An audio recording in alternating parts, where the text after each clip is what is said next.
We never know where life will lead us or what may hinder us along the way. But while every day can feel like one big question mark, it doesn't have to. With the right insights, strategies, and solutions from Western and Southern Financial Group, together we can look ahead to leave the unknown behind.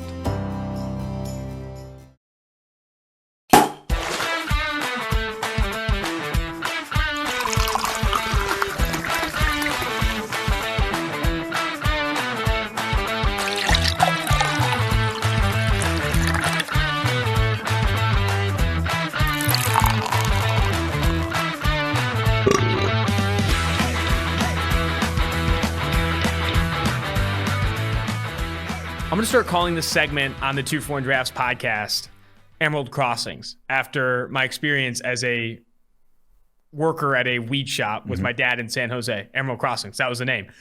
So when you're selling weed or growing weed, it's common that you have like these power strains. Like Granddaddy Purple is a big strain. Like if you have Granddaddy Purple, there's this like flock, you can charge higher per eighth. There's like Chem4, a bunch of different ones. White Widow is one that's kind of a traditional one. Regardless, there's these like traditional strains where if you go to a weed shop and they have it, you're like, oh my God, that's really awesome. I'm excited. So if you're growing, say, a Granddaddy Purple in this situation, and it was a grow shop and a seller of weed, if you're growing Granddaddy Purple, it can come out like shit. Like if the pH balance is off, you forget to water it for a week, or it gets over flooded on accident because the timer gets messed up, you can ruin Granddaddy Purple. Now, when that happens, you can't call it Granddaddy Purple, because if you call it Granddaddy Purple, everyone's gonna be like, oh my God, their Granddaddy sucks. Like, I'm never coming back. That's awful. You have to, that's how like a lot of new strains are started. So when we had this Granddaddy Purple come out like ass, me and my buddy who were working there at the time, we renamed it to Purple Cobra. And then we made up this logo for it and everything. And we're charging like half the price per eighth. And we were hyping it up like insanely to a point where we're like, dude, it's $25 an eighth. Purple Cobra, it's this new shit. We got it from Mexico. It's freaking awesome. Like, really? I'll give it a try. And we'd had people coming back in. We built it, like, we printed out this little Purple Cobra logo for it. We had people coming back and like, do you have any more of that? It was so fire. It was incredible. It was fucked up to do because, like, honestly, that stuff was probably chemically imbalanced, but still, that was one of the highlights from Emerald Crossings, because we had people coming in for Purple Cobra for a long, and you can't regrow it. It's not a real thing. It's just like bad Granddaddy Purple. Poorly. So people were asking for like clones of it, which is like little plants of it, so they could start their own fucking grow farms of Purple Cobra. But if you ever, here's the takeaway: if you're ever smoking with some homies, and you get some Purple Cobra, they're like, you just know it's not for, not a thing. But yeah, I can't imagine the clientele that you would have in a weed shop in California. The range was wild, because you had some ballers come in. People who were like, picking up like 2 ounces at a time, like dropping fat cash. But you also had like people who were scrounging up like $8 on the street trying to get a joint and stuff, which was just like a tough scene. But the conversation was sensational. The people in there, I mean, I honestly feel like I could go back. I would go back. Probably the opposite, that it probably wasn't sensational. You maybe just like a little nostalgia. I was like a kid, so I was like 20 years old, like just having a good time talking to people about weed and stuff. But I didn't even smoke a ton back then, or now. Let's jump into the mailbag. Let's jump into the mailbag here from Will. Oh, that's on me. That's on me.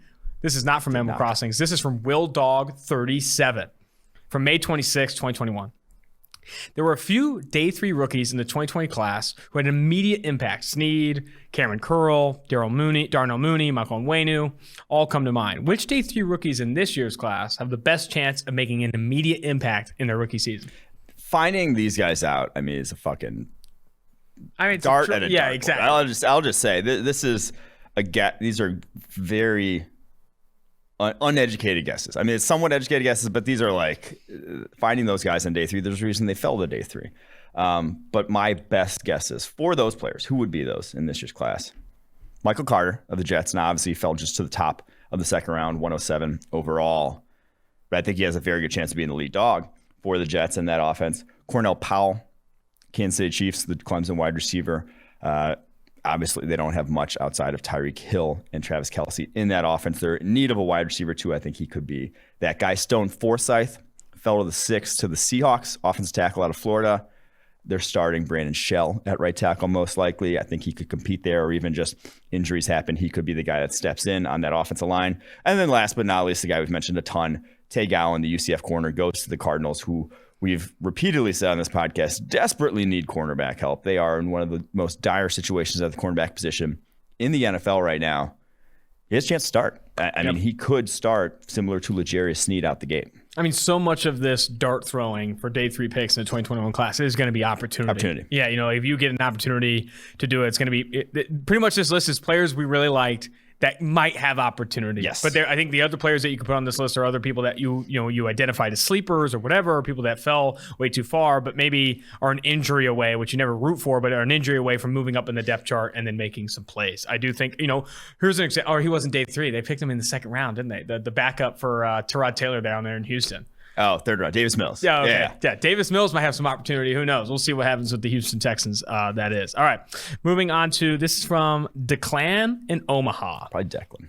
Declan in Omaha, with a team like the Raiders constantly drafting guys higher than a PFF or consensus board would suggest, why wouldn't they simply trade down to accrue more picks and still take the guys they like? It's a fucking great question, by the way. I don't know. They don't know. Do they simply talk themselves into being part of the consensus as opposed to the outliers on draftees? I think what the conversation is, we stick to our board, we stick to our board. It's the same thing you hear all the time, and they're just unwilling to stick to anything else. It's our board, and that's it. And if Alex Leatherwood is a top 9 player on our board, and he falls to us at 17 or wherever they picked him, they're taking him there because we stick to our board. And I think, honestly, that's what it is. So I actually was listening to, I drove to Chicago this week and visited my nephews, my brother, some friends there, and I was listening to audiobook in the car. Think Fast and Slow. If you've never heard the book, I've heard that. I've heard good things. It's about human decision-making, how we're like very easily swayed.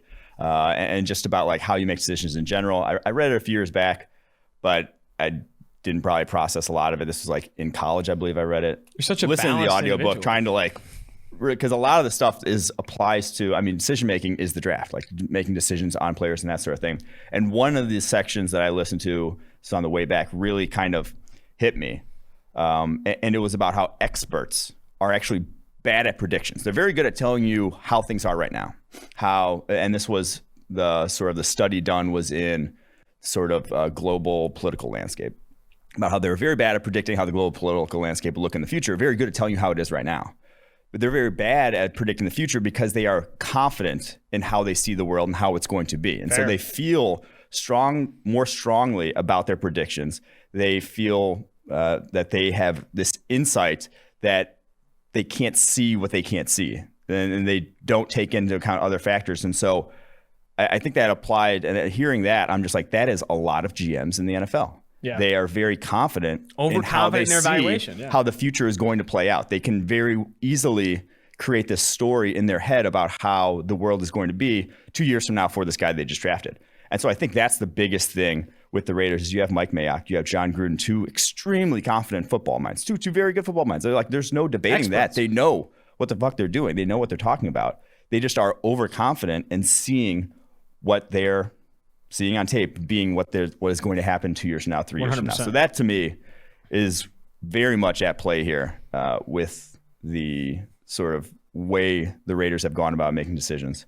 Is that the overconfidence is rampant within that organization. I mean, I've had people make fun of me on Twitter for how often in the pre-draft process I said overconfident in your evaluation. And I do think that's what the Raiders have been, though. Like, the Raiders have legitimately been overconfident in their own evaluation and unwilling to take outside opinion and consensus boards into account. I want to also bring this up. Doug Kide, new reporter here at PFF, worked a league source to talk about the Damon Arnett and Cleveland Ferrell stuff. And why Cleveland Ferrell is not only working with the second team, he's not even rotating into 3 technique with the first team right now. Yeah. So Solomon Thomas is taking those reps over Cleveland Ferrell.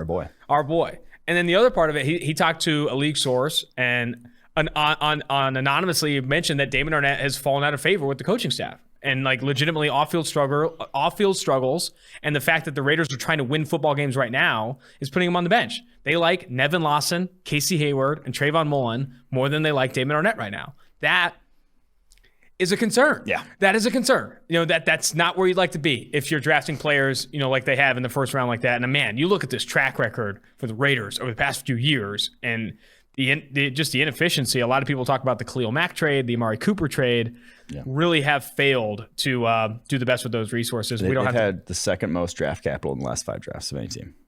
And have arguably been a bottom 10 team the entire time. Well, it's not even that. It's just like their prospects for the future. They're the worst off in their own division, brutal like scene. the teams up there at the top, like next to them, you have the Browns, number one. Browns are in maybe the best position in football because they've been shrewd in the draft.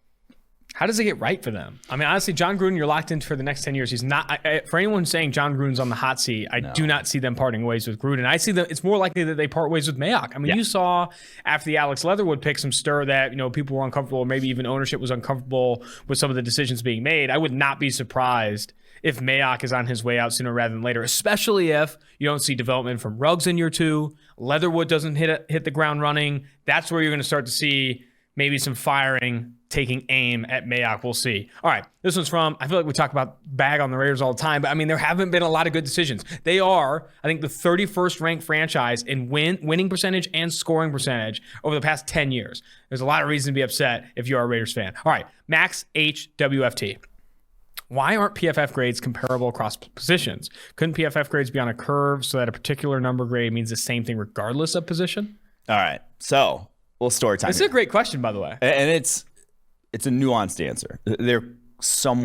We tried to put them like that. That's what we tried to do. So back in 2015, this was August 2015, right when we opened up the office in Cincinnati, there was we had everyone who was kind of at PFF at the time. It still wasn't that big of a company. All the full-time guys came to the office in Cincinnati, and for 2 days, we talked about what we should do with the grades. If you'll remember back in the early days of PFF, we put the grades out as a plus and minus, where it was like JJ Watt had the PFF records plus 106.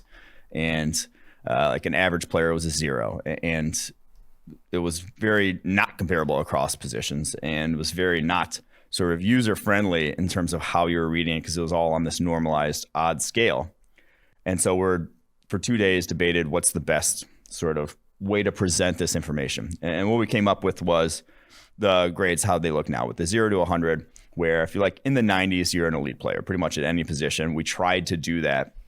But the biggest issue that I kept saying was, hey, in the grading, it's just never going to be comparable across positions, because if you just look through the play-by-play grading, a safety will get a non-zero grade on half the amount of plays that a defensive lineman will. And that's just the nature of the position. Something we talk about in draft evaluations. It's just the amount of times a safety can go above and beyond the call of duty and be sort of exposed is far less than that of a defensive lineman. Now, the consequences of their sort of poor play versus above and beyond play doing well is much higher. Obviously, just a guy defense tackle beating a center for a run stop for 0 yards is not nearly as impactful as a safety blowing coverage for an 80-yard touchdown.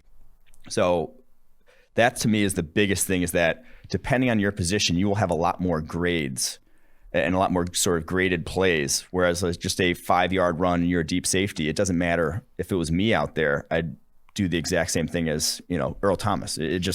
That's the nature of the position. So that's the biggest reason why we say they're not comparable across positions, because you're working with vastly different sample sizes in terms of graded plays between positions. So that's kind of graded the biggest plays thing. Above or below expectations. Yes, because still every player gets graded. But yeah, it's above or below expectation, where I'd say the vast majority of plays at safety, guys do what they're expected to do. That's not the case at defensive line. So they're just not always as involved in the play. Yes. So that was the biggest thing. And so we tried to do it as best we could.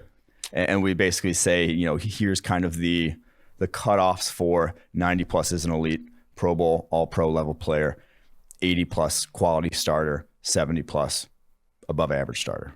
Below that, whatever. I will say the 0-100 grades, I know Chris, when he bought into the company, was a big proponent of trying to not perfect those, but improve those to a point where they're easier to understand, are so much better than the plus-minus situation. Because the plus-minus situation was very difficult for the average fan to see and be like, oh, wow, Aaron Donald graded out at a plus 4.5. It's no one knows what that means. And I think now it's been a lot easier to understand with the 0-100, though not perfect. Far from it, actually. This is from Abby09. I know that defenses are versatile and change formations a lot, but if you had to pick one base defense to play in today's NFL, what would it be formation and coverage-wise? For example, would you run a 3-4 or a 4-3, man or zone, cover 2 or cover 3, etc.? My base defense in high school, I know you didn't play high school football, was 4-4 front. We slanted weak. It was so we call it base on three, or base cover three. We played cover three on the back end, but you always slanted weak. We had someone playing on the true nose, and then there was another defensive tackle shaded on the outside shoulder of the guard towards the strong side. You always slanted weak. I mean, it was just part of the game, but it was a 4-4 front two, which no one in the NFL runs. So you but just want to stop the run. Yeah, exactly. Exactly. What's your call there? So I don't the 3-4-4-3. There's so few schemes that are tied to that. I'm running a 5-2.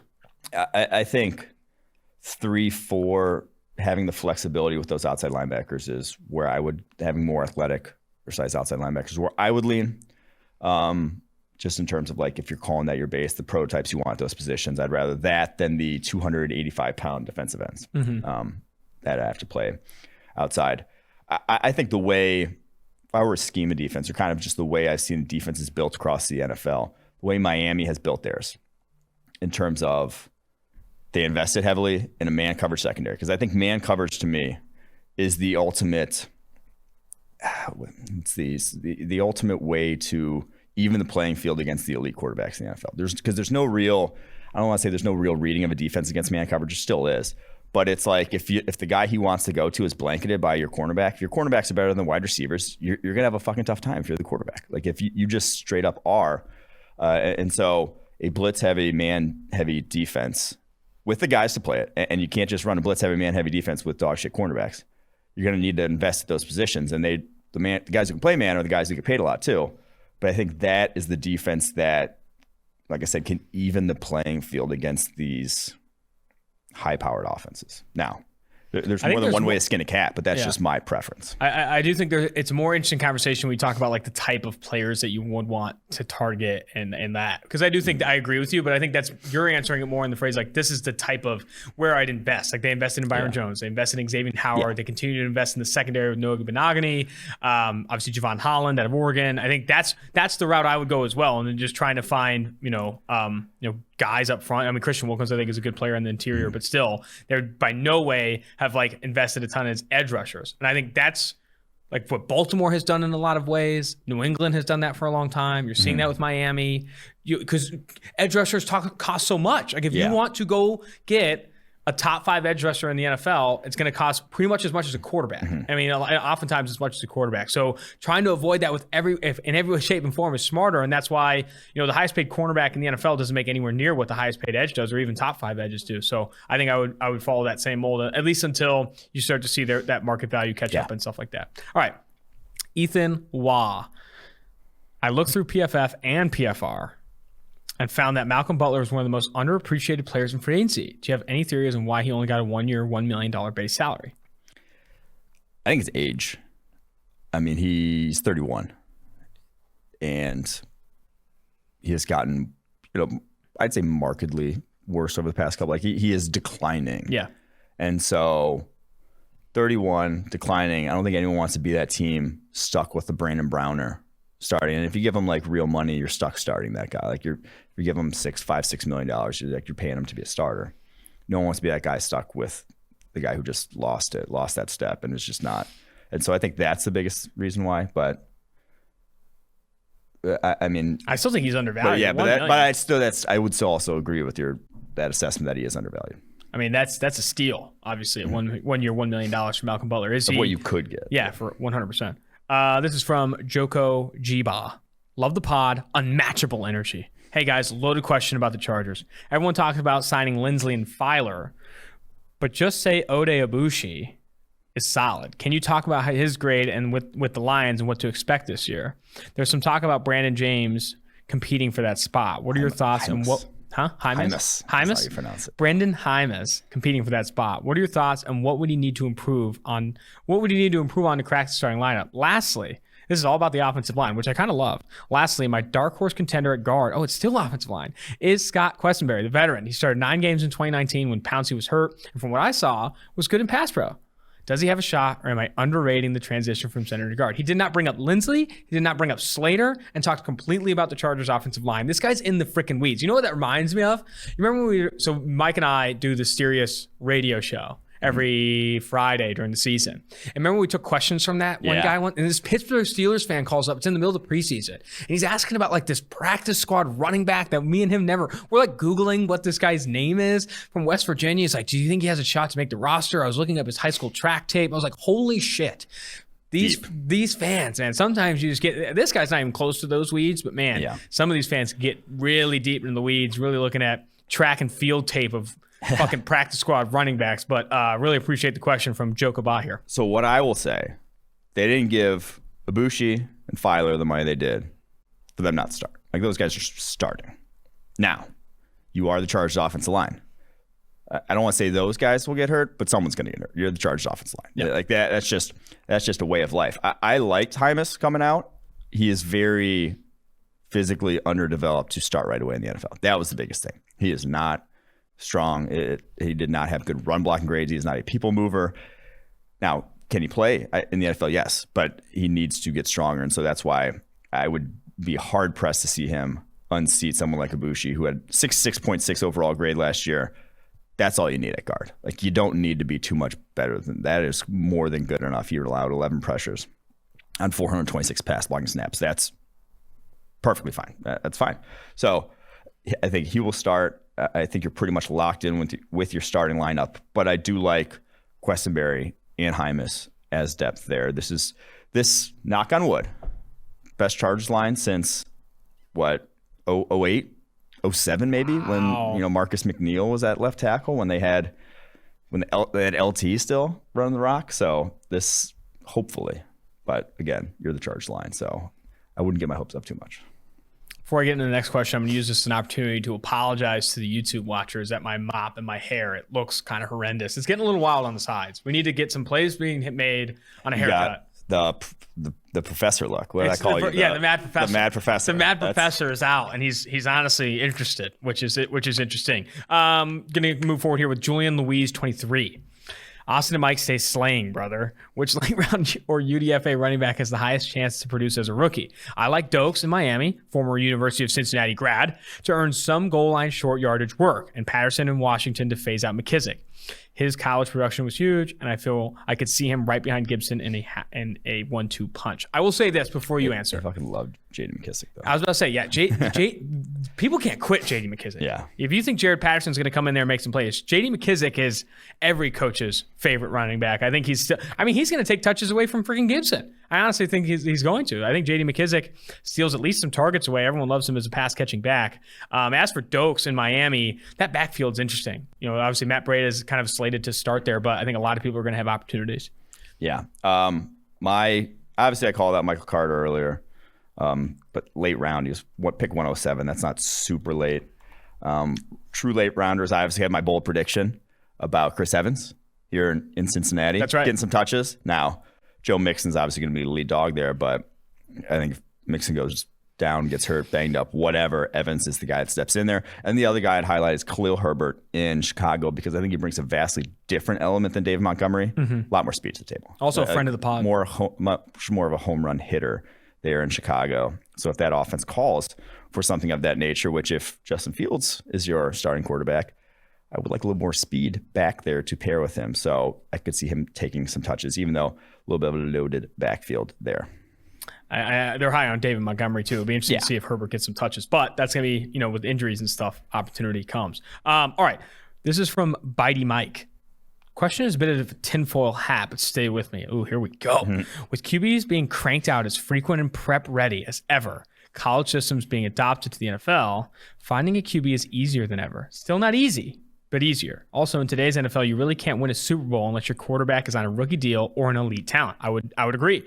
All that being said, would you support a GM that drafts a QB with every 4 years or so? Assuming he's one of the good QBs that you can win with but not elite, you surround him with talent for 4 years. Then when his 5th-year option is up, you take the option, draft a new guy, and start him the next year. Do this until you find a dude, but every year until then, you'll have a stacked roster and good, young, cheap quarterback. Obviously takes great talent evaluation, but so does any team building strategy. This is kind of like my thing where I say, you don't really want any veteran quarterbacks unless they're really fucking good. You want to be developing a guy on a rookie contract or playing a guy that you think can be a top 6 player at the position, paying and playing a player at the top 6 position. Because when you find yourself in the middle there, where you're paying on that second contract someone who's not a top 6, maybe I'll extend it out to top 8, you're going to be in that purgatory situation where you can't win a Super Bowl. Or you can, but you can't consistently compete for them. You're always going to be like a dark horse candidate to try and make it. Yeah, so that's the tough part about this situation is that I think we overreact to such small sample sizes where it's like, oh, we just saw Mahomes and Brady win. You got to have an elite quarterback. Well, before that, Nick Foles won. Yeah. And then you had Joe Flacco winning one, and you had Eli Manning winning one. And yeah, like those guys played exceptionally well on those runs. And you even had Peyton Manning winning one when he was pretty cheeks. Yeah. Like it was not Peyton Manning winning one. It was the rest of that team winning one. So, and he was making a lot of money also. He was one of the highest paid quarterbacks in the NFL, playing very poorly, and he still won a Super Bowl. So I do think that was a shoot the moon situation for Denver. For yeah, sure. but they had a lot of young talent too. Of the last 10, that's 4 of the last 10. Now, were those teams consistently competitive after that? The Giants kind of fell off. Ravens kind of fell off for a little bit there. Broncos kind of fell off. Eagles have obviously fallen. I also think you have to look at Super Bowl losers too. Jared Goff falls off. Jimmy G falls. Even if you're getting there, it's very hard to get back when you don't have that elite talent. So obviously, getting the elite talents thing. But there's a reason they're the elite talents because there's only 3 or 4 of them in the NFL that consistently get you there in the building every single year. So you hang on to those guys. You got one of those guys. Don't let those guys walk out the door. Now, would Dak Prescott qualify as one of those? I don't think so. Would Baker Mayfield qualify as one of those? Not yet. Lamar Jackson, TBD. Like those are in the mix. I'd even say Josh Allen would be a TBD after kind of how different last year was compared to the rest of his career. So I don't think there's any shame in playing it by ear, especially when you draft the guys in the first round and you have 7 years of control then on a guy when you draft him in the first round. With the franchise tag. You got the 5th year option, 2 franchise tags. So you have 7 years of a guy's career to make that decision when you draft him in the first round. So I don't think there's any need to immediately give guys massive contracts and put yourself in the Jared Goff, Carson Wentz sort of situations. But I would also say that, immediately just, let's say, moving on, trading Baker Mayfield right now, trading Lamar Jackson, restarting.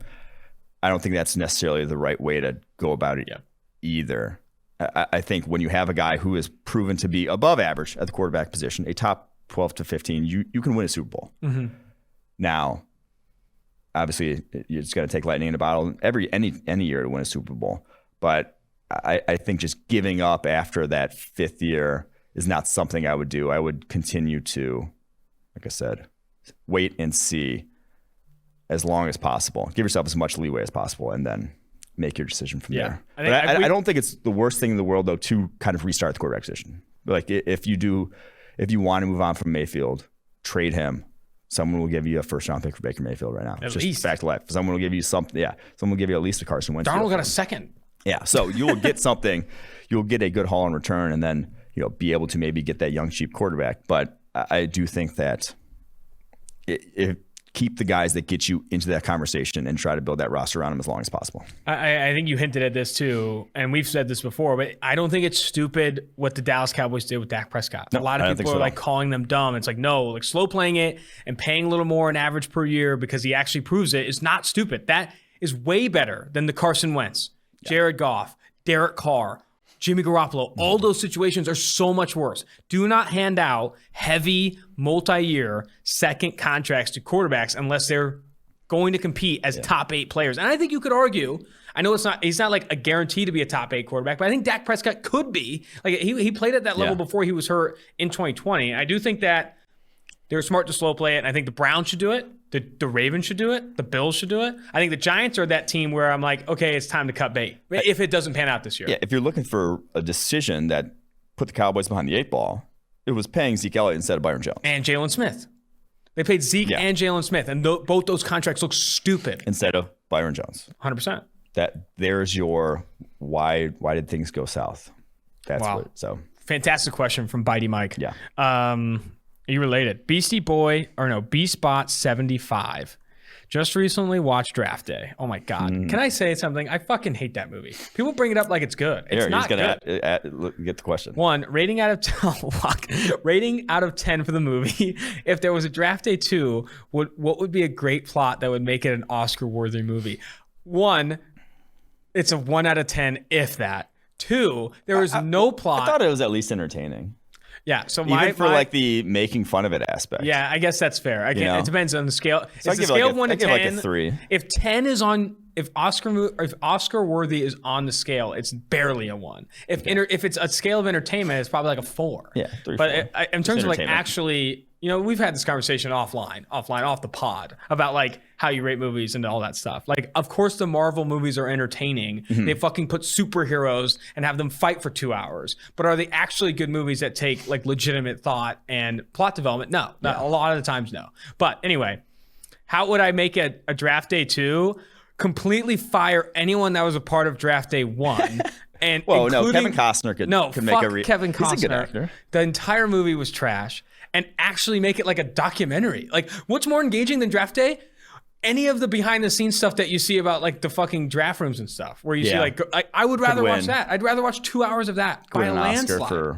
There's like a best documentary Oscar or something. Do a documentary from start to finish of a team like scouting an entire class of Laramie Tunsil and the gas. That would have been ball. phenomenal. Do like a 30 for 30. Do the QB1 thing, but with like draft prospects. Yeah. I would much rather see that, or do that with scouts. I would much rather see that. Any fictional garbage where they trade. What was the end of that movie where they trade like everything in the world to go get a fucking pick or something? I don't even know how it goes. Yeah, it was. Well, and we want our punter back or something stupid. Yeah, like that. They like held a team hostage for the picks that they already gave them, and then they got them all back. So.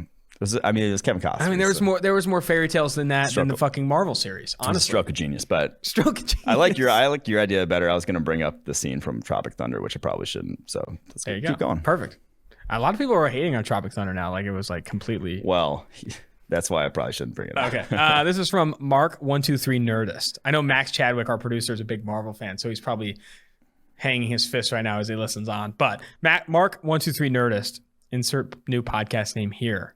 We can't tell the podcast name yet. We can't. It's a good one. My question is about being below average. Well, fuck, you're talking to the right guy. Now, what position on both offense and defense is the one you can get away with being below average?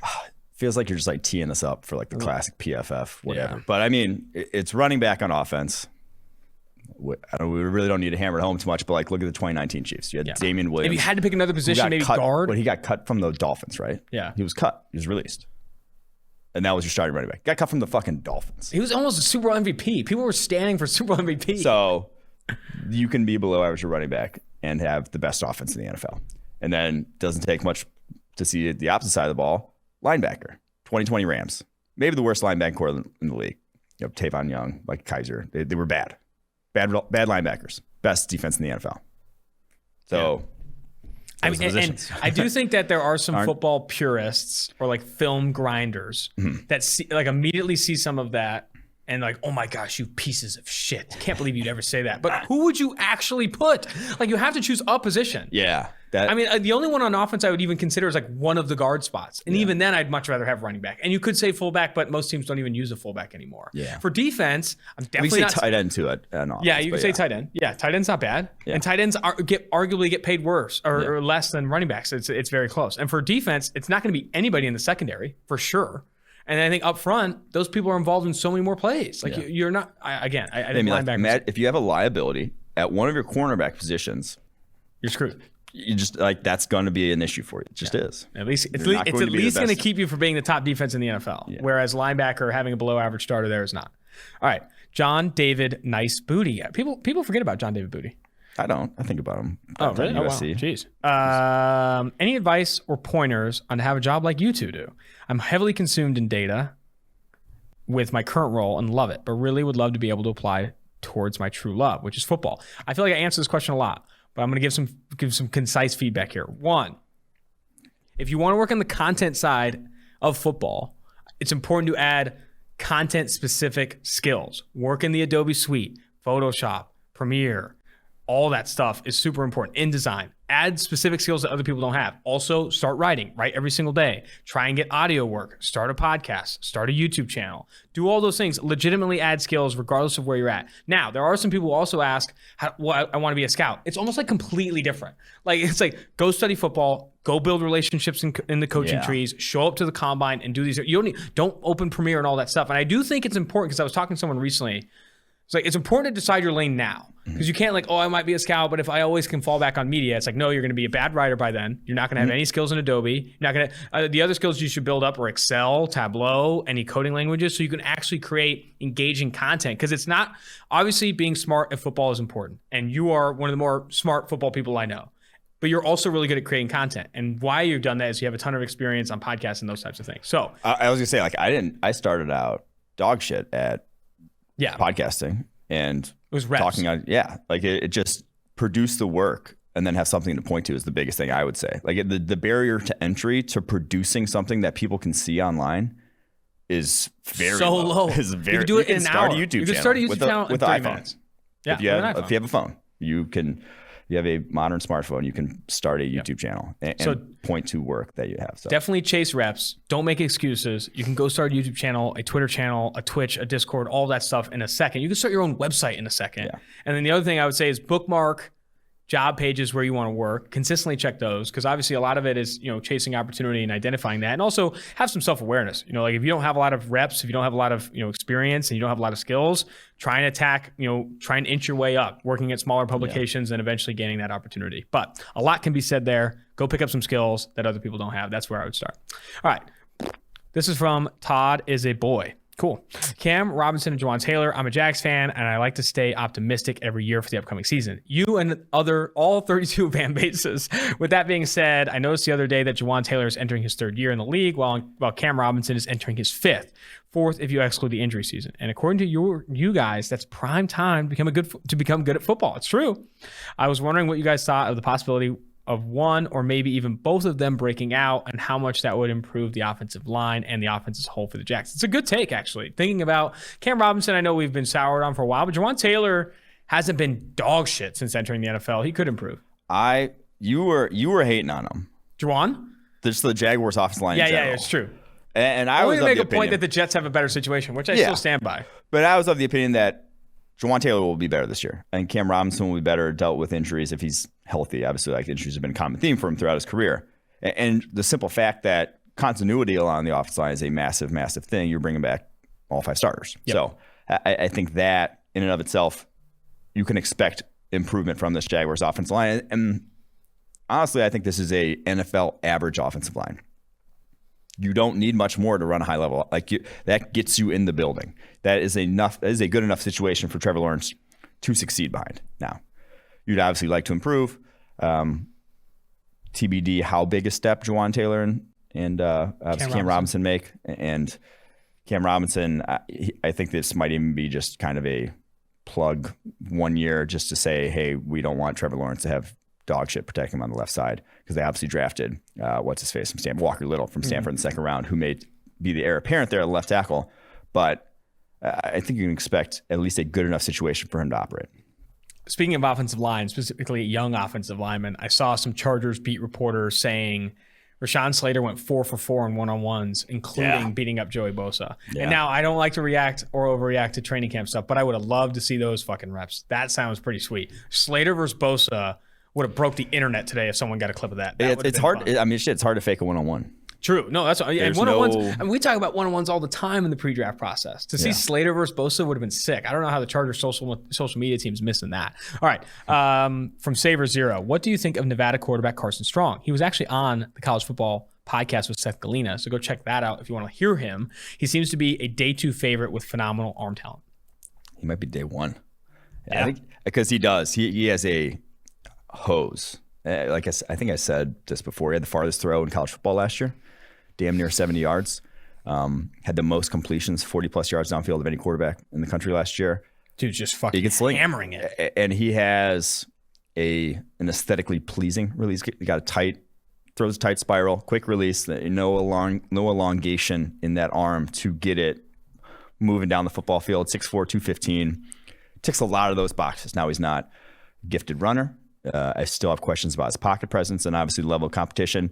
He did not play a Power 5 school last year. So that will change this year. He plays Boise State early on. He plays Cal early on. He'll get the reps. Boise State's a better defense. But he plays one more Power 5 school that I'm forgetting off the top of my head. But he plays some better competition this year.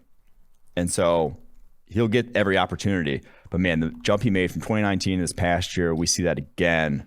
He even said, did he say that on the PFF College podcast that he wants to complete 85% of his passes? No, he said that on different. He said that in an interview with I don't know who, but it was I don't remember, but it was someone. Now that's absurd. But he did go from 63.2 completion percentage in 2019 to 70.1 this past year. So I'm not expecting it to go anywhere close to that, but he has made some strides. I'm very excited to see where he pushes his game because he is a talented dude. Looking at Nevada's football schedule, you were right. They do have a juggernaut. San Diego State on the road. It's going to be a fucking monster. No, they do play Cal and Kansas State. Both on the road. K-State's actually both on the road. Both in the first 3 weeks of the season with an Idaho State cupcake right in between, a little teaser. That's going to be nice. And Boise State early on in the season too, I think, right? Boise State right after. Those first 4 weeks are going to be dogs.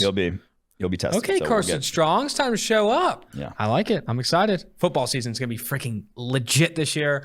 I can't wait. I'm freaking excited. Oh, man. All right. This is from Jason Deloach, new freelancer here at PFF. You just added Jason. Well, no, yeah. He's a new freelancer here at PFF. In an alternate universe, true sophomores can get drafted to the NFL. Wow, I like this lead.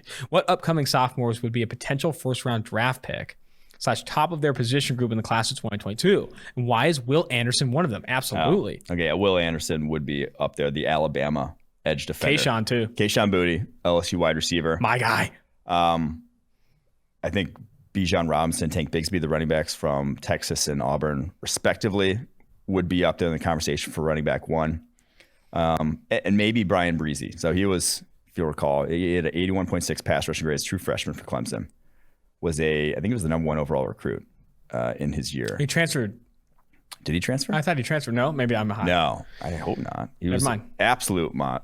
His tape from high school is just out of this world. But so is mine. He could be in that mix. He's 6'5", 290. The dude is a horse and only 19 years old. So those are the guys I would put in the mix. Now, would any of them be like? So I think the conversation was after Stingley's freshman year. If he would have come out, would he have been the first cornerback selected? I think that was a very strong possibility. That was him versus Jeffrey Okudah. I'm not sure any of these guys like Boutte over Garrett Wilson, Will Anderson over Kayvon Thibodeau, Breeze over Thibodeau. But the ones who probably the closest would be Bijan Robinson, Tank Bigsby. I can't believe you didn't bring up our guy here. Who's our guy? DJ Uiagalelei. Oh, okay. He would have been number 1 overall pick. What was I was going to add? We haven't commented on the Quinn Ewers stuff. He's foregoing his senior season. Yeah. So we need the full rundown here because people look at it and they're like, oh my God, he's not going to go to senior high school. Is he even going to graduate? Read what he fucking said. He's only got 1 more class till he gets his degree in high school. It's like, why would you go back? He's already 18 years old as well. Like the only reason you go back is to like hang out with the fellows one more time. Like honestly, like that's it. If you went back, you wouldn't play. I don't think it would be smart for him to play. Like there was too much earning potential on the line. I'm not saying this would ever happen, and I'm just saying it is in the realm of outcomes or range of outcomes that a Mackenzie Milton situation happens, or you hurt yourself significantly to where you do miss time. Like I think, and I think I've seen a lot of people say, oh man, new college football, you're going to see a lot of this. Buddy, if you're 18 years old and you only have 1 more class left to graduate high school and you can leave early, do it. And if you're the number 1 prospect in the country and now on 24/7 Sports, a 1.000 5-star recruit, literally the best they've ever seen, go get your fucking bag. Well, to me, this isn't, people say, oh, it's like a start of a trend or whatever. The outliers in high school are going to do this, not your guy who's a 3-star rolling into like Middle Tennessee State and wants to see playing time. It's like the guys who are actually could play in college right now are the ones who are going to do it. I don't think it's going to mess up. Like you worry about it messing up their developmental curve, not being ready, whatever, being immature, going to college. That's what you would worry about for a guy skipping a senior season. I don't think that's like this dude's a monster. What he can do it right now. I don't think he starts for Ohio State this upcoming fall. They have a ton of talent in that. Yeah. But I do think that if in his situation, can you imagine if he started? Might as well. Can you imagine? Oh my gosh. That'd be sick. Anyway, I'm definitely glad you're on the right side of history there. He definitely should go. I think people, if you're telling it's not like should go. It's more just like I don't think it's a bad decision. Yeah. I don't think there's like downsides. I think there's only downsides to going back. Well, I mean, if you want to go back and kick it with the fellas, that's fine. I mean, it's true. There are positives. There's more you life can't forget than about the fellas. Cash. You can't forget about the fellas. Yeah. You're right. You're right. Only one but I'm telling you right now, those parties at Ohio State are going to be pretty decent too. I don't know. That's just me. All right. This is from DC Guy. One question. Can you talk about combines? What combine stats might be more useful than the 40 time across positions? Also, can you give benchmarks of what good numbers are in other combine stats? Like what's the equivalent of a 4.4 in the 3 cone? I will say this before you get into specific times and stuff. Some really important numbers that I don't think get discussed enough are height and weight. Like height, weight, and arm length have a ton of like impact on development, that type of stuff. I would be very... there are certain arm length cutoffs for linebacker, corner, tackle that not cutoffs, but like legitimately good at identifying outliers. I would definitely focus in more on height, weight, and arm length and those types of things. But I know you love the sub 7.3 cone. Yeah, sub 7.3 cone. Obviously going to love that. But so more useful numbers. I just think the more useful way to look at combine stats is holistic. Like don't look at one number. A guy runs a 4.3 and be like, okay, he's an elite athlete. Now, if he can't change direction to save his life, or he can't cut, that's a problem. So you kind of got to look at it like the short shuttle and 3 cone. That's change of direction ability. That's your agility. Like combine those numbers in these sort of percentile ranks of those drills. That's how well a guy that's his agility, change direction. The vertical jump, broad jump, 10 split. That's the guy's explosiveness, how explosive a guy is. Obviously, 40 is your straight line speed, but all of it comes together to form, a football player. An athletic profile. You have to do a lot more in the NFL than just running in a straight line. And so looking at it like that, and not just taking one number, say, like I said, the 4.340, or like even a sub 7.3 cone, and saying, oh, that's the number that if he hits that, he's going to be whatever, elite player or whatever. It's no. You have to take it all as kind of, this is what his athletic profile is. And then obviously adjusting it for, if a guy's 350 pounds and runs a 4.9, that's a lot different than a guy who's 250 pounds running a 4.9. Yeah, if you're not doing weight adjusted athletic profiles, you're probably fucking up. But that's what Dr. Eric Eager is working on a ton. I mean, teams have legitimately had a ton of one-on-one conversations with him trying to identify a better, athleticism score. Something that's more predictive by position and those types of things. Yeah. All right. This is friend of the pod 69. I like this guy already. Please help me with this argument with a random person on Twitter to make them look like an idiot and boost my ego. Love this guy. Get him on the pod. Is this Kevin Durant? Me? They say don't draft quarterbacks high or give them second contracts because QBs with higher salary caps can't win Super Bowls, and QBs that should be the last piece of the puzzle then said it isn't a coincidence, isn't Cousins 17% of market cap, Rodgers 20%, or Wilson 17%. This is fucked. Yeah, this one got a lot. Naturally, you then wonder why hasn't Gardner Minshew won any Super Bowls? They also said the Browns, Bills, and Ravens will be a powerhouse for the foreseeable future, though all 3 QBs will be about to get paid. Thanks for getting through that. Yeah, I didn't actually know what his question was. But I think it's very similar to the question prior about they said don't give quarterbacks second contracts, kind of, unless they're just saying that high percentage salary caps can't win. And like I said, every Super Bowl champion is an outlier. Super Bowl champs, to win Super Bowls, it's an outlier. It's a great take. So it's a quote graphic. So I don't think there's a blueprint. The blueprint is to consistently consistently gain the small value edges. Now, quarterback is one position where I think even the higher paid ones, even the guys making like $30 million are still, if you were to give Baker Mayfield $35 million right now, he is worth that much money. You have to then find the edge elsewhere because it's cap league and you have to find the edge somewhere. But I think that's still a value edge.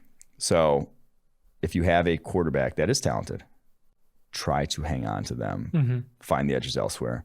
There's no one way to skin the cat. Wow.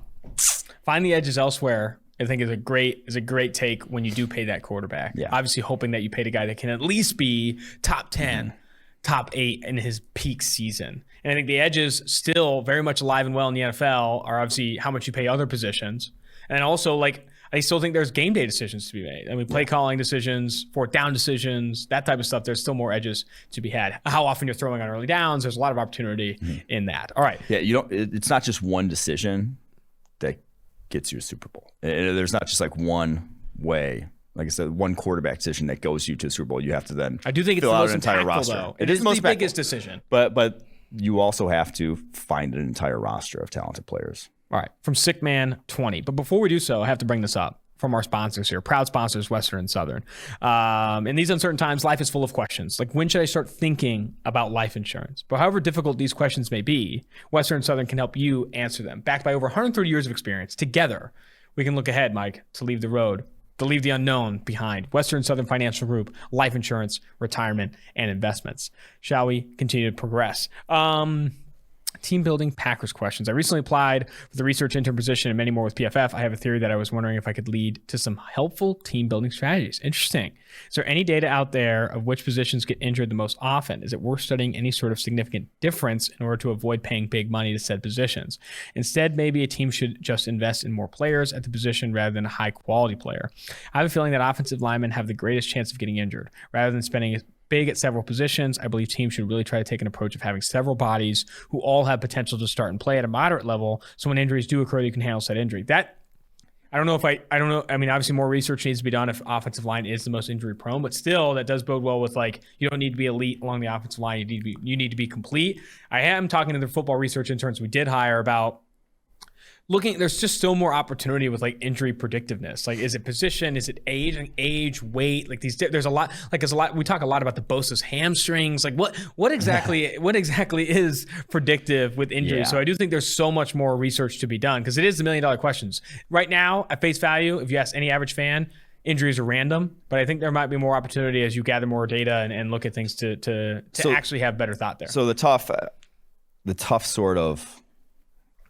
problem here, especially on the offensive line, and I think that's his question here, is to invest in more guys who have the potential to start. There's not 32 times 5 starting caliber offensive linemen in the NFL, whatever that number is, 160. Nice. There's not. There's maybe like 120, maybe, and that's like, there are holes in every offensive line in the league. So the guys that are even like mildly capable of starting, the Donovan Smiths of the world, are making $14-15 million a year. There's no like, hey, let's pay $8 million to this $7 million to this tackle and he'll be fine started first. It's like, no, you pay $7 million to tackle, chances are he's a backup.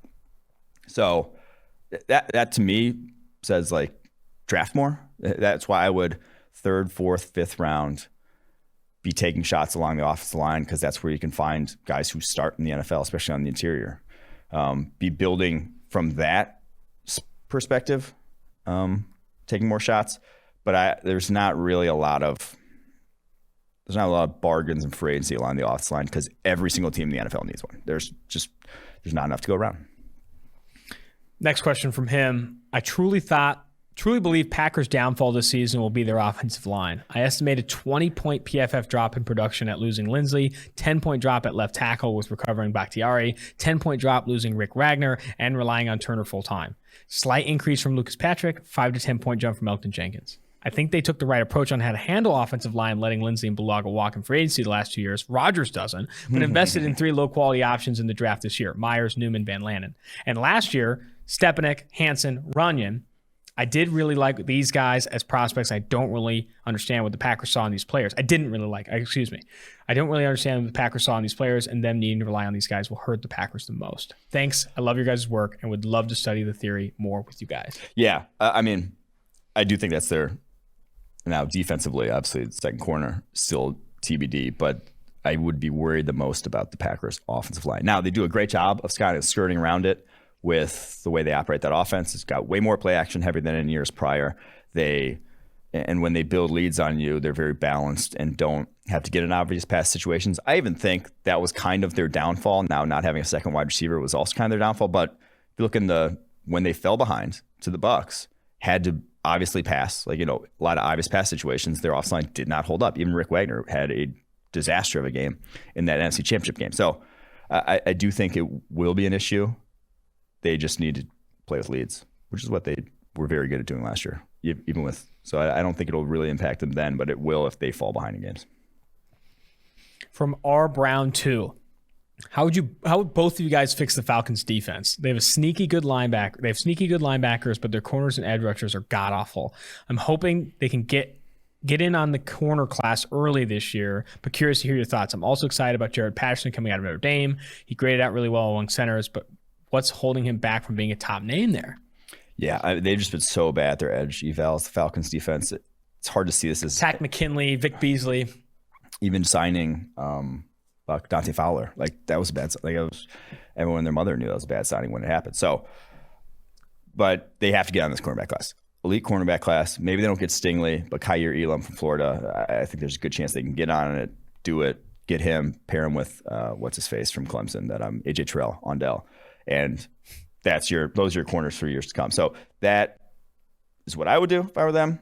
I think they'll have a good chance of getting in on it. And then Jarrett Patterson, I think he'll be drafted somewhere late day 2. He's a very good center prospect. Not much of a people mover, but very technically sound.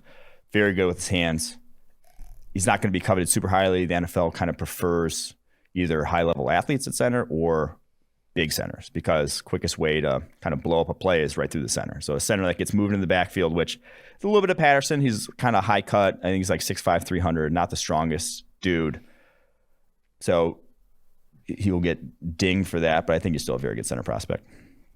I'm interested to see. There was some discourse on Twitter recently about CeeDee Lamb versus AJ Terrell and what should the Falcons have done. I think Ian Rappaport tweeted something like, "This is the best use case or best example of drafting best player available," because like CeeDee Lamb's been literally like just shitting on kids in training camp.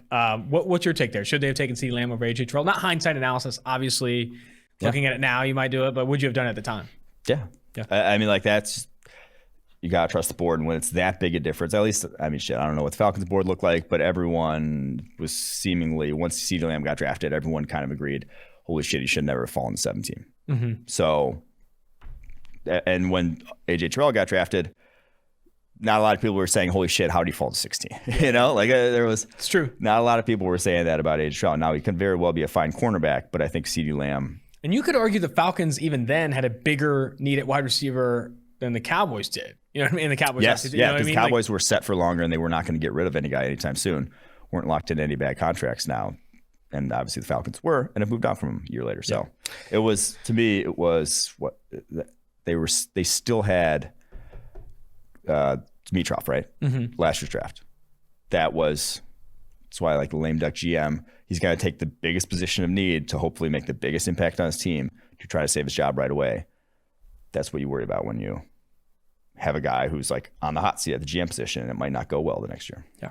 Last one here, and then we'll jump to the interviews with Brandon Joseph and Brenton Cox Jr. And Douglas, we trust. Hi, guys. Big fan of the pod. Do you guys think the Jets' rushing attack could be very good this year? The Jets' offensive line isn't great, but Becton and Moses are both monsters in the run game, and hopefully Tucker will translate there as well. Elijah Vera Tucker, the rookie out of USC. I think it could be very good. I think, one, you obviously have the schematic. I mean, it's one of the best situations in football right now. Going from Adam Gase, who, gosh, I remember when Adam Gase was in Chicago, and they ran inside zone over 50% of the time one year. The most uncreative, unimaginative. I still couldn't believe that. Obviously, he changed a little bit. Where is Gase now? Is he coaching somewhere? Some high school, probably not. I don't know what he's doing, but I just going left to right here. Becton, year 1, year 2, expect an increase. You got Elijah Vera Tucker at left guard versus fucking Pat Elflein from last year. You expect a pretty damn big increase there. You have Connor McGovern at center, who had his best year under Rich Ganjarello, who came over from San Francisco to Denver, running similar stuff to what Michael Fleur is going to run in New York. So that you expect him to get back to the kind of the levels he played, 72-point overall grade the year before they signed him. Skazqua at right guard, but then you have Morgan Moses versus George Fant at right tackle. Like, that is 4 positions across the board that you can expect a fairly sizable increase. I think their run game could be pretty solid. And obviously, Michael Carter we're fans of. Adam Gase is a former American football head coach, not coaching with the team right now. And if you type in Adam Gase into Google, what do you think the first thing that comes up after is? Eyes. That whole press conference thing, which is good. I didn't expect that. And then it's current job, net worth, and then wife. I think if you type in anyone's name, wife comes up pretty early, which is rough to see. All right, before we get to the interviews, I have something special for everyone listening. You're not ready. Support PFF. Support for PFF is brought to you by Manscaped, who is the best in men's below-the-waist grooming champions of the world. I love the product. They gave me a nose trimmer. I'm out there buzzing the boys are buzzing, and they're buzzing with Manscaped. Nose trimmers in there. I am the cleanest I've ever been down low. It's literally the best situation I've been in. I sit better. I stand better. I move better. The gym hits harder. Never itchy? I mean, it's hard to lose with Manscaped. Really hard to lose. It offers precision-generated, engineered tools for your family jewels. Manscaped just launched their 4th generation trimmer, the Lawnmower 4.0. Join over 2 million men worldwide who trust Manscaped with the exclusive offer to you, 20% off and free worldwide shipping with the code PFF at manscaped.com. Manscaped engineered the ultimate groin and body trimmer by focusing on the intelligent functionality and an incredibly comfortable grooming experience. Their 4th generation trimmer, the Lawnmower 4.0, features a cutting-edge ceramic blade to reduce grooming accidents, and thanks to their advanced skin-safe technology, I now feel confident shaving my boys. Did I mention wireless charging? Did I? The new wireless charging system uses electromagnetic induction, which can help battery length last longer. Get 20% off and free shipping with the code PFF at manscaped.com. That's 20% off with free shipping at manscaped.com, and use code PFF. Unlock your confidence and always use the right tools for your family jewels with Manscaped. Now joining the 2 for 1 Drafts podcast is current Florida edge defender Brenton Cox Jr. Brenton, great to have you on the show. Nice to be here. Awesome. People don't know, 2018 5-star recruit, originally from Georgia. You were the number 4 defensive end nationally, number 3 Georgia prospect in that class, originally committed to Georgia, played your true freshman season there. And obviously you had the fallout with Georgia and ended up moving on to Florida. Only spent 5 days in the transfer portal before moving on to the Florida Gators. Before we jump to Florida and your experience there now, what all did you take away from that experience with the Bulldogs? And also, what, if anything, would you have done differently from that experience? I mean, honestly, like I said, I just focus on moving forward. If I was there, I mean, last year I focused on moving forward last year and being what I am today. So majority of the time I'm focused on trying to better myself. I'm not looking to the past. I'm not looking to redo anything or relive anything. I just focus on moving forward. At Georgia, I mean, I thought that was a good scenery for me. That's my hometown state, and I loved it. But at the end of the day, you have to get better. You have to progress. You have to keep moving.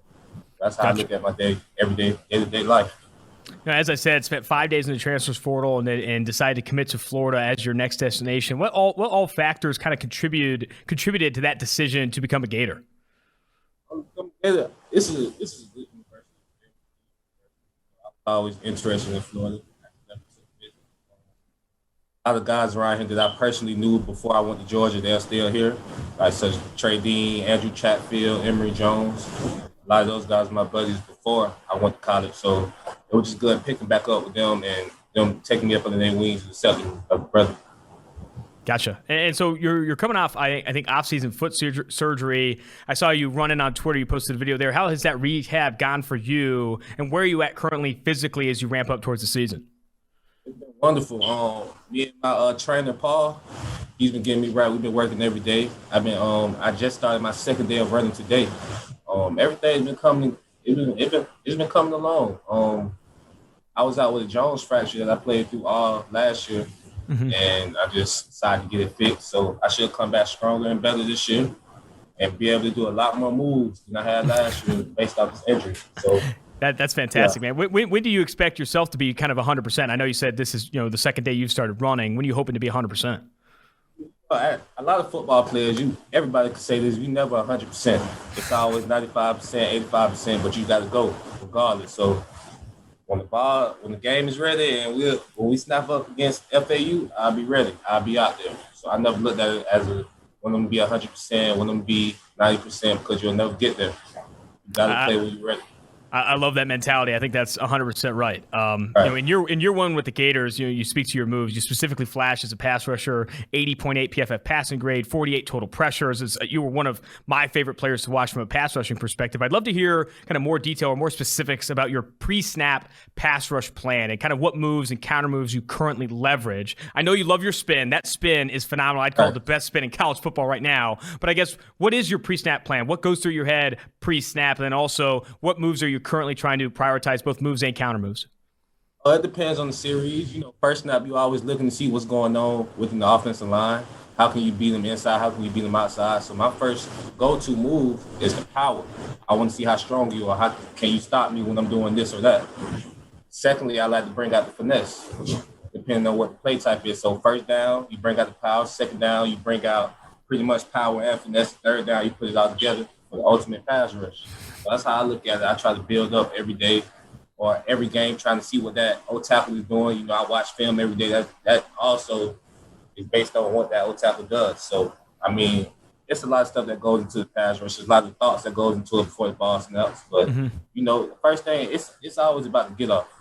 Every time you get off, you should have a 90% chance of winning that rep. So it's all about the get off. That's how I take everyday pass rush, pre-pass rush.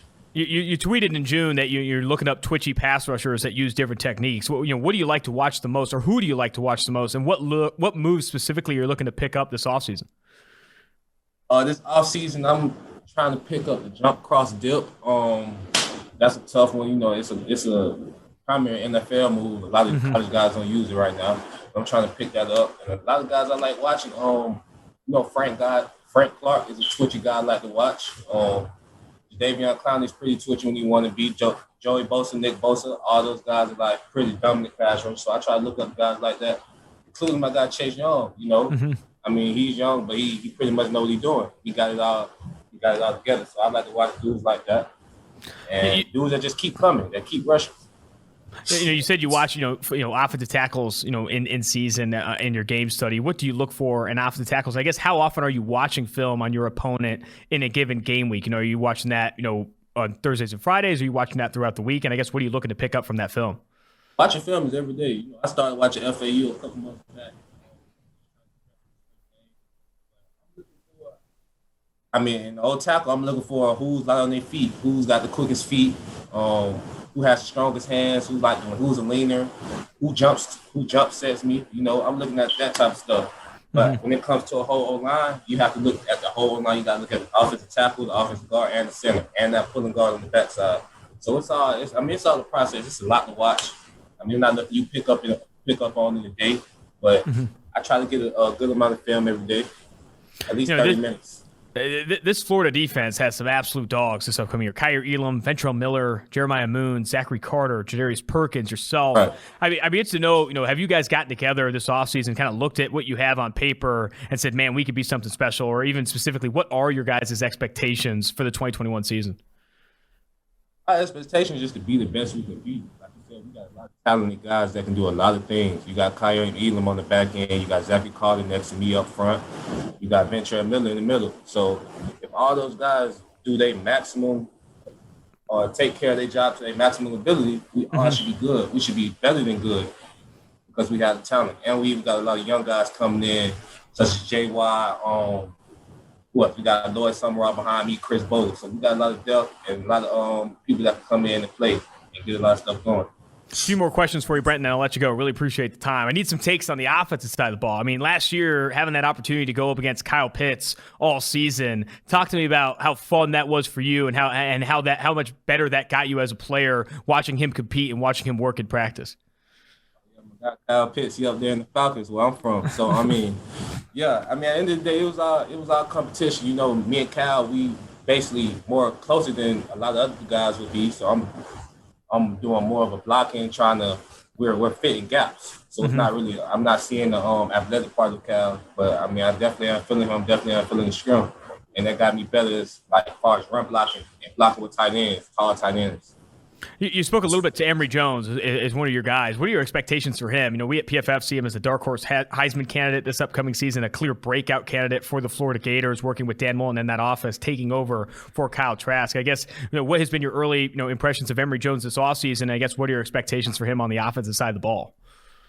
I feel like he has all the tools and all the sources to be a great quarterback. We got Coach Dale McGee. We got Coach Muller behind him. They have coached plenty of quarterbacks that we heard of. I mean, his limits. I mean, you have no limit on Emory. He can run, he can throw, do whatever you need. So that's my guy. Above football, before all of this. I'm looking at him as a friend. I think he has it all. Last one for you here. Who not named Brenton Cox Jr. is going to be that breakout player that not enough people are talking about right now, but breaks out in 2021 for Florida? Especially, like you said, we got so much talent. I mean, all I can do is focus on myself and the guys that are around me. So, totally. I mean, over the years, we had plenty of breakout players, but I have to say, I have to give it to my guy, Tyron Harper. Gotcha. Tyron Harper, backup starting linebacker. Gotcha. Perfect. Well, this has been fantastic. I really appreciate the time, and I wish you the best of luck this upcoming season.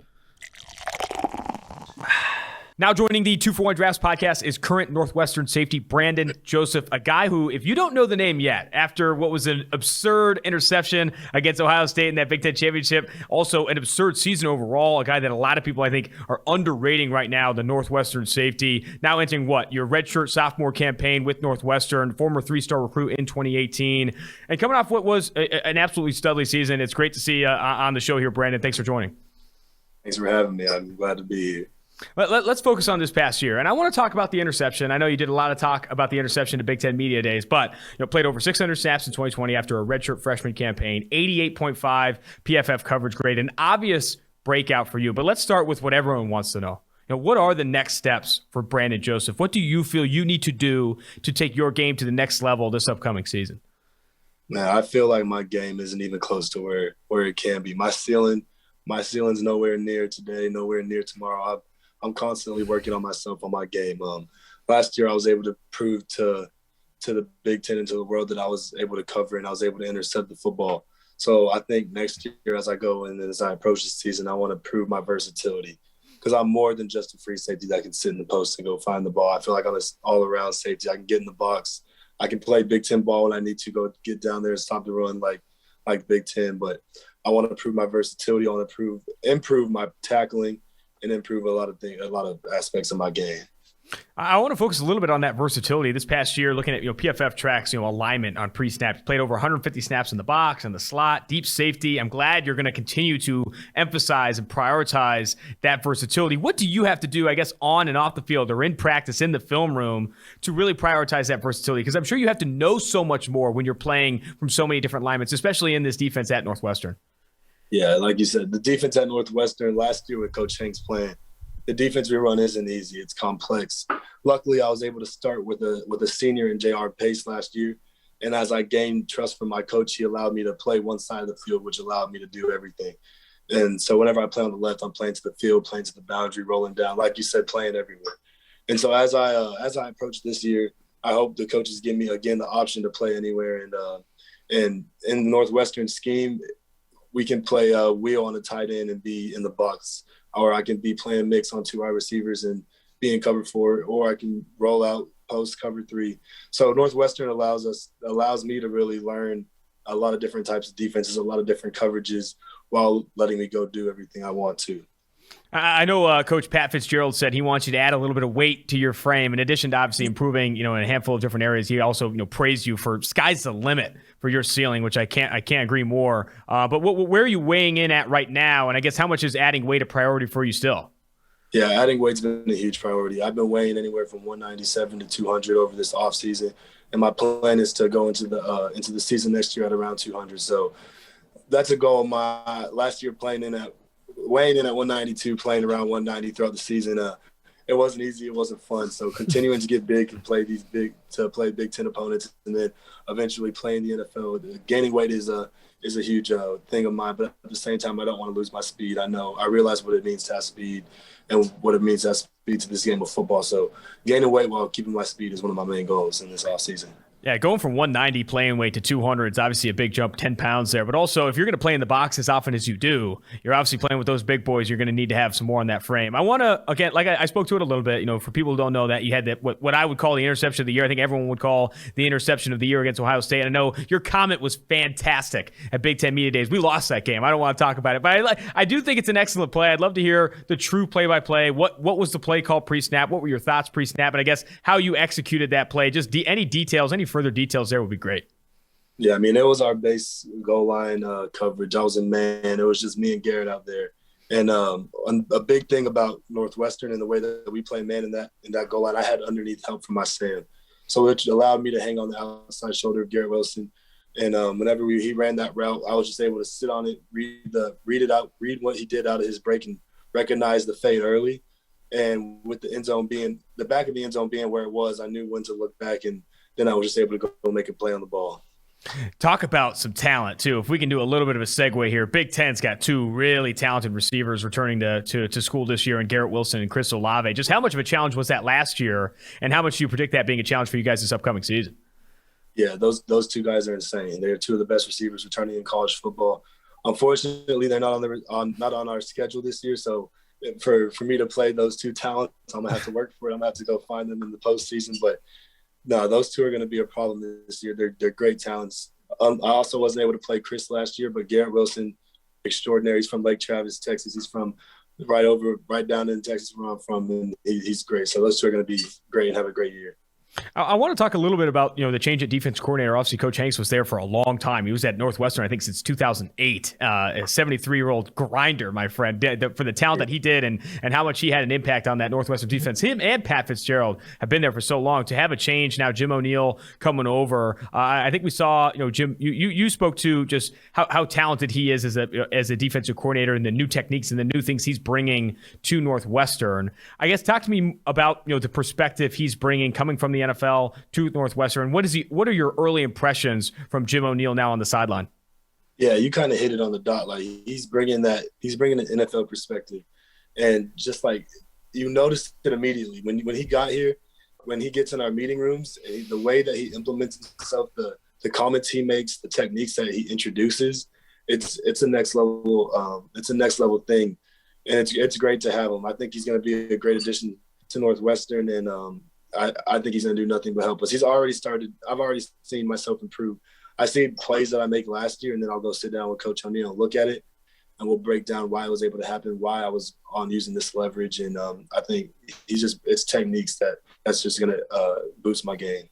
Do you expect, the defense, at least from a schematic standpoint, to change significantly? And I guess, if you could get specific, where do you think this defense improves the most under O'Neill's tutelage? Mm-hmm. It's hard to say. Over the spring, we did more of implementing his playbook. So starting to learn new terminology, not new coverages, but coverages the way that Coach O'Neill wants to run them. And just as a safety playing for two different defensive coordinators, you see similarities and differences throughout them. And I think Coach O'Neill brings he